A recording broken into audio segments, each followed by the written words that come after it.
Mendengar kata kamp konsentrasi yang tergambar di benak banyak orang, sudah pasti penjara, kawat berduri, menara penjaga, krematorium, kerja fisik yang berat, dan bahkan eksperimen medis. Ya, itu semua ditujukan untuk para tawanan perang dan politik.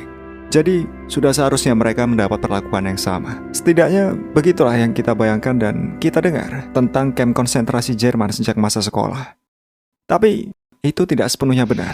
Ada beberapa bukti yang mengonfirmasi bahwa beberapa kamp konsentrasi Jerman memperlakukan para tahanan dengan cara yang sedikit berbeda.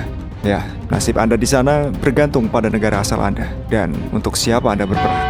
Kami akan menunjukkan salah satu kamp tawanan perang Jerman, Stalag 18A, yang terletak di kota Wolfsburg, Austria. Kamp konsentrasi ini pernah menampung sekitar 300.000 orang. Lebih dari separuhnya adalah warga negara Uni Soviet. Dan bukan hanya personil militer yang ditangkap, tetapi juga warga sipil biasa. Di sini, para pejuang Soviet ditahan di barak terpisah, hampir sepenuhnya terisolasi dari tahanan lainnya. Ya, tahanan yang lainnya yang kami maksud adalah sekutu barat Uni Soviet. Sekitar separuhnya adalah orang Inggris. Sisanya adalah orang Amerika, Kanada, Prancis, dan Australia. Kami akan menunjukkan beberapa foto dari kamp konsentrasi ini. Di sebelah kanan, Anda sedang melihat foto dari tahanan Eropa dan Amerika. Dan di sebelah kiri adalah tahanan Soviet. Kami yakin Anda melihat perbedaannya. Semuanya jelas di sini, meskipun kami belum memulai pembahasan ini. Ini adalah foto tawanan perang Inggris di dekat barak mereka di wilayah Stalag 18A. Mereka tidak mengenakan seragam bergaris dan atribut serupa yang biasa kita lihat di foto-foto Auschwitz atau Buchenwald. Para tawanan berpakaian cukup sopan. Mereka tampak ceria dan tersenyum. Foto-foto ini sangat kontras dengan yang biasa kita lihat. Selama ini kita selalu beranggapan bahwa tempat semacam ini hanya akan dihuni oleh makhluk-makhluk kurus kering yang berbaring di atas potongan jerami dalam kondisi sempit, gelap, dan dingin. Selanjutnya, ini adalah foto salah satu barak tahanan Amerika. Seperti yang Anda lihat, mereka tampak seperti bukan tahanan. Mereka berpakaian sopan, dan mereka bahkan berkesempatan minum teh langsung di barak. Atau mungkin bukan teh, siapa yang tahu. Di tengah-tengah para tahanan Inggris, kita juga melihat satu tong bir di sini. Ya, terdengar aneh, namun itulah adanya. Mereka tidak hanya berkesempatan minum teh atau yang lainnya. Tidak ada yang melarang mereka bermain gitar, bernyanyi, menari, dan mengadakan berbagai pertunjukan amatir lainnya. Ngomong-ngomong, mereka juga diizinkan berolahraga di sini. Kebetulan tim Prancis dan Inggris sedang mengadakan pertandingan basket. Itu terdengar seperti hotel dengan berbagai fasilitasnya, bukan kamp konsentrasi sama sekali. Dan sekarang selamat datang di kamp konsentrasi yang sesungguhnya. Masih Stalag 18A yang sama. Anda dapat melihat bagaimana tawanan perang Soviet beristirahat. Foto ini diambil pada Oktober 1941. 2.000 tawanan perang Soviet dibawa ke kamp konsentrasi untuk pertama kalinya setelah berjalan berkilo-kilometer. Tidak ada jas, senyum, dan suasana hati yang menyenangkan. Orang-orang ini mengenakan pakaian yang sejujurnya kami tidak tahu harus menyebutnya apa. Saat itu sudah ada orang Inggris di kamp konsentrasi ini, meskipun jumlahnya jauh lebih sedikit daripada di akhir perang. Awalnya tahanan dari dua negara berbeda ini masih bisa berpapasan, dan orang-orang Inggris bahkan berbagi makanan dengan pejuang Rusia. Tetapi Jerman segera menghentikannya. Masih tentang foto tahanan Soviet. Beginilah cara mereka menghabiskan waktu luang. Mereka benar-benar berdiri di ruang terbuka. Pihak Jerman beralasan bahwa barak tidak cukup untuk semua orang. Dan yang paling penting, tidak ada tong bir atau pertunjukan amatir.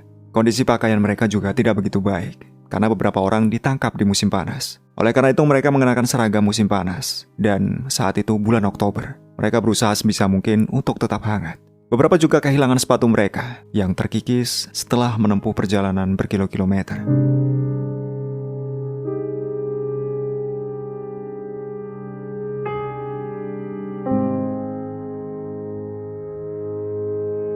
Sekarang lihatlah tawanan perang muda ini. Dan ingatlah pria Inggris tadi dengan tong birnya. Kira-kira begitulah perbedaan sikap Jerman terhadap tahanan Soviet dan Eropa. Dan masih ada banyak foto tahanan Soviet serupa. Anda hanya perlu mencarinya secara mandiri. Kamp konsentrasi ini bertahan hingga akhir perang dan baru dibebaskan pada Mei 1945.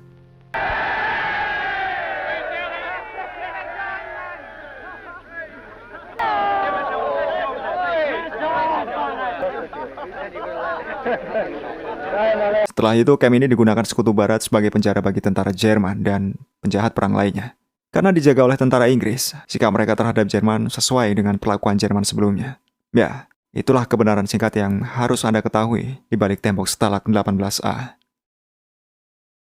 Selanjutnya mungkin Anda akan bertanya-tanya, bagaimana orang Amerika memperlakukan tawanan perang Jerman?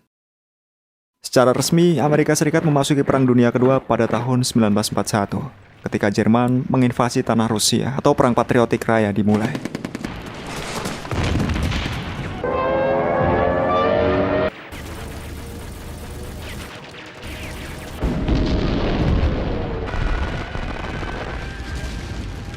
Namun, mereka mulai berpartisipasi dalam bentrokan militer skala penuh menjelang akhir perang, ketika Tentara Merah mendekati Berlin. Mereka, singkatnya, hanya memperhatikan pertempuran Stalingrad dan Kursk yang menentukan.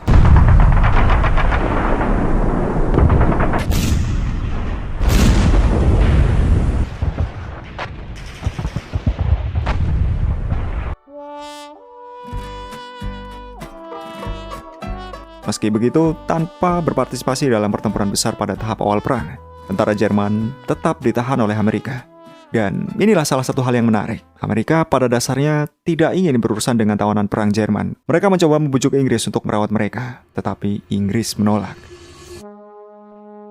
Gelombang pertama tawanan perang yang tiba di wilayah Amerika Serikat, menurut berbagai sumber, sekitar 100 hingga 150 ribu orang. Secara total, menurut data resmi, selama tahun-tahun perang ada sekitar 425 ribu tawanan perang Jerman di wilayah Amerika Serikat.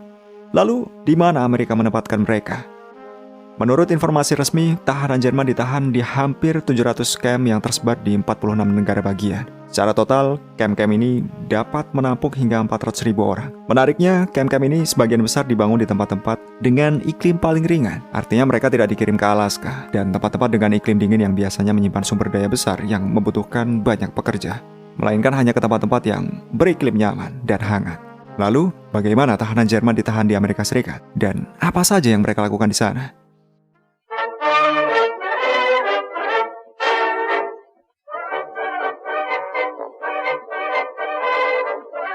Dalam perjalanan mereka ke Amerika Serikat dengan kapal pengangkut, mereka diberi makan 3 kali sehari. Ya, seperti biasa. Setibanya di pelabuhan, mereka tidak dinaikkan ke gerbong pengangkut. Seperti yang dilakukan Jerman terhadap tahanan Amerika, mereka diangkut dengan gerbong penumpang biasa yang cukup nyaman. Seorang tahanan Jerman mengatakan, kesan pertama kami di Amerika adalah sabun. Sabun berbusa luar biasa yang diberikan kepada kami semua di kapal.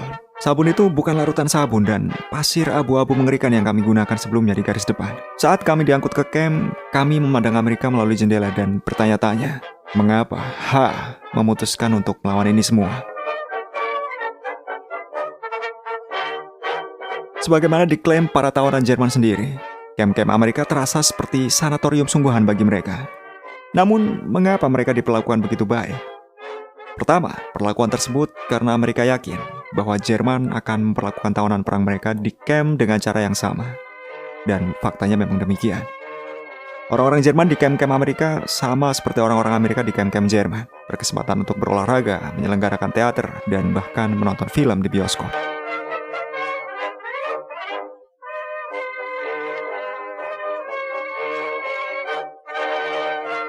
Yang paling menarik adalah terkadang para penjaga kamp memberikan kesan yang berbeda dari barak tawanan perang pada umumnya. Hal ini berulang kali diungkapkan dalam berbagai memoir, baik oleh orang Amerika sendiri maupun Jerman. Para tawanan juga diberikan makanan lengkap 3 kali sehari dan pakaian lengkap. Mereka bahkan diizinkan membaca karya-karya sesuatu yang tidak mungkin terjadi di kamp-kamp Soviet. Sebagaimana yang dikatakan oleh pihak Jerman, mereka juga mendaftar kursus bahasa Inggris yang diselenggarakan di kamp-kamp. Namun, kursus dan karya bukanlah puncak dari segalanya. Karena para tahanan bahkan diizinkan berlangganan koran lokal. Dan tentu saja, dengan diskon. Mereka membayar menggunakan uang yang mereka terima dari pekerjaan mereka di sana. Setiap camp juga memiliki pendetanya sendiri, yang diwajibkan untuk memimpin percakapan dengan para tahanan seminggu sekali. Percakapan tersebut biasanya dilakukan dalam bahasa Jerman. Kebetulan, para tahanan Jerman sendiri juga diizinkan untuk memimpin kebaktian rohani jika mereka sebelum perang, melakukan hal serupa. Lalu, mengapa Amerika bersikap seperti ini terhadap tawanan perang Jerman? Di sini, seperti kata pepatah, mereka mencoba duduk di 2 kursi sekaligus, karena mereka belum tahu pasti siapa yang akan memenangkan perang pada saat itu.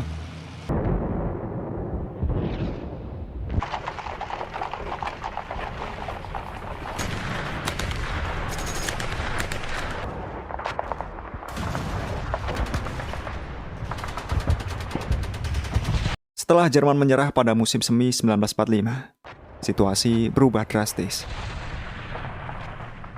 Penjagaan di kamp menjadi lebih ketat, disiplin militer diberlakukan. Tidak ada berjemur, berolahraga, atau berjalan tanpa tujuan. Makanan dipotong hampir setengahnya, dan pakaian tidak lagi diberikan sesuai permintaan. Dan tentu saja, tidak ada lagi buku-buku karya H atau pergi ke bioskop. Namun situasi ini tidak berlangsung lama, karena tak lama kemudian Jerman mulai aktif bekerja sama dengan intelijen Amerika.